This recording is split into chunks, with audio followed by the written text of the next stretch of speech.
Alors, en fait, je voulais absolument faire un portrait de Nazanin. En fait, il y a très longtemps, moi, je faisais beaucoup de portraits. Enfin, c'était il y a 20 ans. Ouais. J'en ai fait énormément et j'ai arrêté parce que j'en avais marre, mais aussi parce que j'avais remarqué que personne n'aime jamais son portrait. Et donc, c'est assez compliqué de faire des portraits. Et plus on est proche de la personne, plus l'enjeu est un peu stressant, parce qu'on a envie que... On n'a pas envie de se retrouver comme Picasso à dire il vous plaît pas, mais on finit toujours par ressembler à son portrait. Donc. Et là, donc, étant donné il y avait cette expo et qu'elle m'a, je crois, peint plusieurs fois, et notamment dans ce tableau qui est à côté, qui est magnifique, il me semblait logique de faire son portrait, à la fois comme un espèce de retour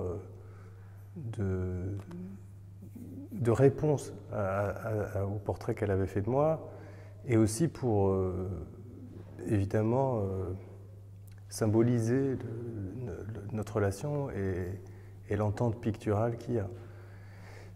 Mais ça mettait justement la pression, parce que c'est pas évident de faire le portrait de quelqu'un qu'on aime beaucoup, et de faire un portrait qui soit à la fois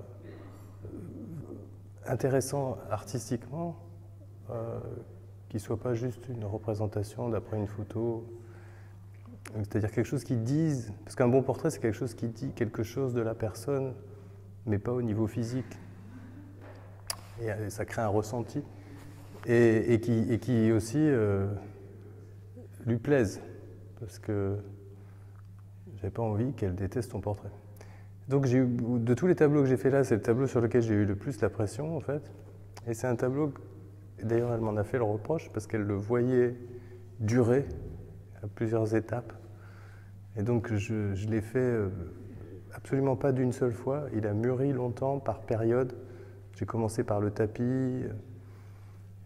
Et à chaque fois, j'ai envisagé de changer quelque chose dans le tableau pour en faire pour qu'il y ait un espèce de twist, comme dans les autres toiles, un truc étrange.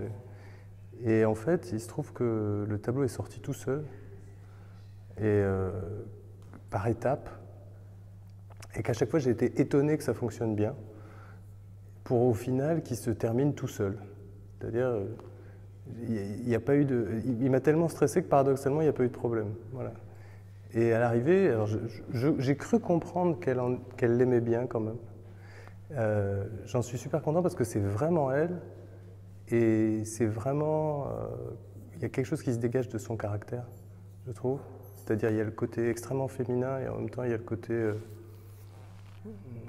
un peu vénéneux, mais pas dans un sens négatif, de forte personnalité, quoi, quelque chose, et avec une acuité du regard qui d'ailleurs ne regarde pas, qui regarde ailleurs. Voilà, et l'aspect classique du tableau qui pouvait me gêner au départ parce que j'avais envie justement qu'on sente quelque chose un peu entre guillemets, peut-être, c'est un peu absurde de dire ça, mais plus contemporain, etc. En fait, a été complètement évacué une fois que le tableau a été fini, parce qu'il y avait simplement la présence de quelqu'un qui était vraiment là, et qui était indubitablement la personne que j'avais voulu peindre. Donc j'en suis finalement doublement content, parce que je pense que c'est un bon tableau, et parce que je pense que finalement la personne représentée en est également satisfaite. Voilà.